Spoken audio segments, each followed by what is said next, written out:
صلو علی الحبیب صلی اللہ تعالی علی محمد صلی اللہ علیہ وسلم۔ آئیے آج جھوٹ کے بارے میں کچھ سنتے سناتے ہیں۔ جھوٹ جھوٹ کا معنی ہے سچ کا الٹ۔ جھوٹ کی چند مثالیں بھی سماعت فرمائیے۔ کوئی چیز خریدتے وقت اس طرح کہنا کہ یہ مجھے فلاں سے اس قیمت میں مل رہی تھی، حالانکہ واقع میں ایسا نہیں ہے۔ اسی طرح یعنی جو سیلر ہے، سیل مین ہے، وہ زیادہ رقم کمانے کے لیے قیمت جو پرائس ہے، اس کی جو پرچیز پرائس ہے وہ زیادہ بتاتا ہے، یا جعلی یا ناقص یا جن دواؤں سے شفا کا گمان غالب نہیں ہے، ان کے بارے میں اس طرح کہنا یہ 100% شرطیہ علاج ہے، یہ جھوٹا مبالغہ ہے۔ تو جھوٹ کے متعلق جو احکام ہے وہ بھی سماعت فرما لیجئے کہ جھوٹ بولنا گناہ ہے اور جہنم میں لے جانے والا کام ہے۔ نمبر 2، جھوٹ کا معصیت یعنی گناہ ہونا ضروریات دین میں سے ہے، لہذا جو اس کے گناہ ہونے کا انکار کرے، مطلقاً انکار کرے، دار اسلام سے خارج ہو کر کافر اور مرتد ہو جائے گا۔ نوٹ یہ بھی یاد رکھیے، 3 صورتوں میں جھوٹ بولنا جائز ہے، یعنی اس گناہ میں نہیں، اس میں گناہ نہیں اگر کوئی ان 3 صورتوں میں جھوٹ بولتا ہے۔ نمبر 1، جنگ کی صورت میں کہ یہاں اپنے مقابل جو سامنے والا ہے، سامنے والے کو دھوکہ دینا جائز ہے۔ نمبر 2، دوسری صورت یہ ہے کہ 2 مسلمانوں میں اختلاف ہے اور یہ ان دونوں میں صلح کرانا چاہتا ہے، تو یہاں بھی جائز ہے۔ نمبر 3، تیسری صورت یہ ہے کہ بیوی یعنی زوجہ کو خوش کرنے کے لیے کوئی بات خلاف واقع کہہ دے، تو ان 3 صورتوں میں جھوٹ بولنے کی شریعت اجازت دیتی ہے۔ آیت مبارکہ بھی سماعت فرمائیے، قرآن پاک میں منافقین کے بارے میں فرمایا گیا کہ وَلَهُمْ عَذَابٌ أَلِيمٌ بِمَا كَانُوا يَكْذِبُونَ، اور ان کے لیے دردناک عذاب ہے بدلہ ان کے جھوٹ کا۔ صدر الفاضل علامہ سید محمد نعیم الدین مراد آبادی رحمۃ اللہ تعالی علیہ فرماتے ہیں، اس آیت سے ثابت ہوا کہ جھوٹ حرام ہے، اس پر عذاب علیم یعنی دردناک عذاب مرتب ہوتا ہے۔ آئیے فرمان مصطفیٰ صلی اللہ علیہ وسلم کی سماعت فرمائیے۔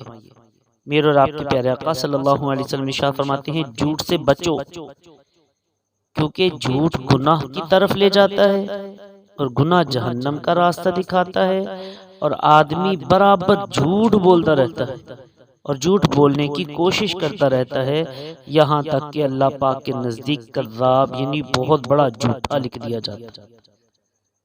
تو جھوٹ کے گناہ میں مبتلا ہونے کے جو بعد اسباب ہیں ان میں سے بھی کچھ سماعت فرما لیجیے۔ مال کی حرص کہ خرید و فروخت میں رقم بچانے یا زیادہ مال کمانے کے لیے جھوٹ بولنا عام پایا جاتا ہے۔ اسی طرح مبالغہ آرائی یعنی بڑھا چڑھا کر بیان کرنے کی عادت، یہ بھی جھوٹ کے گناہ میں مبتلا کرنے کے سببوں میں سے ایک سبب ہے، اور ایسے افراد سے حد سے بڑھ کر جھوٹی مبالغہ آرائی میں مبتلا ہو جاتے ہیں جو بس بڑھا چڑھا کر بیان کرتے ہیں۔ تو ایسے افراد جو ہیں ان کو سوچنا چاہیے کہ حد سے بڑھ کر کسی چیز کی جو ہے خوبصورتی، کسی چیز کے فوائد بیان نہ کرے، جو ضرورت ہے اس کے مطابق ترکیب بنا دیجئے جو سچ تک محدود ہو۔ آج کل اشیاء کی مشہوری یعنی ایڈورٹائزمنٹ میں اس طرح کی جھوٹی مبالغہ آرائی عام ہے، ان میں بتایا جاتا ہے یہ ہوگا، شرطیہ علاج ہے، اس سے یہ فائدہ اور یہ اس کو فائدہ۔ تو اگر یہ مبالغہ آرائی ہے یعنی کہ زیادہ ہی بڑھا چڑھا کر بیان کیا جا رہا ہے تو یہ بھی نقصان دہ۔ اسی طرح جھوٹ کے گناہ میں مبتلا ہونے کے جو بعد اسباب ہیں ان میں ایک یہ بھی ہے حب مدح، یعنی اپنی تعریف کی خواہش. تو ایسے لوگ اپنی واہ واہ کے لیے جھوٹے واقعات بیان کرتے رہتے ہیں، جھوٹی باتیں بیان کرتے رہتے ہیں. لوگ اس کے اوپر بڑی واہ واہ کرتے ہیں، بڑی بات ہے، بڑی بات ہے. تو یہ خطرناک ہے. فضول گوئی کی عادت، یہ جو ہے یہ بھی جھوٹ کے گناہ میں مبتلا ہونے کا ایک سبب ہے. فضول گوئی کی عادت. تو آج کل مروتاً جھوٹ بولنا بھی عام پایا جاتا ہے. مثلا کسی نے سوال کیا ہمارے گھر کا کھانا پسند آیا، تو مروت میں آ کر یہ کہہ دیا جاتا ہے جی جی بہت پسند ہے، بہت پسند ہے. حالانکہ واقعہ میں اس کو کھانا پسند نہیں آیا تھا.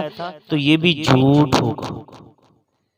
تو جھوٹ سے بچنے کے لیے کوشش کی جائے، اور جھوٹ سے بچنے کے لیے جو ہیں کچھ چیزیں وہ بھی عرض کر دوں کہ جھوٹ کی دنیاوی اور اخروی تباہ کاری پر غور کیجیے.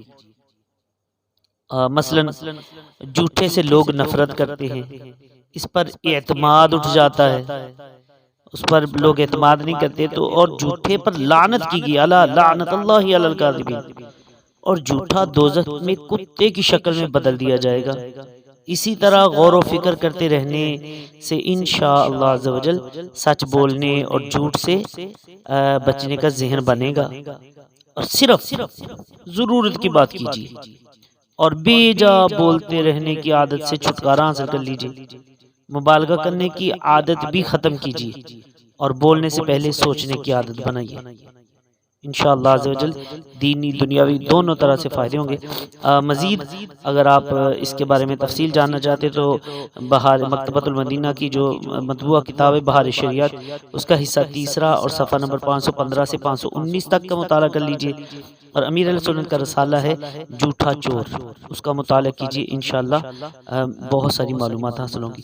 اللہ پاک سے دعا کرتا ہوں جو سنایا یاد رکھ کر عمل کر کے دوسروں تک پہنچانے کی توفیق عطا فرمائے. آمین بجاہ النبی الامین صلی اللہ علیہ وسلم.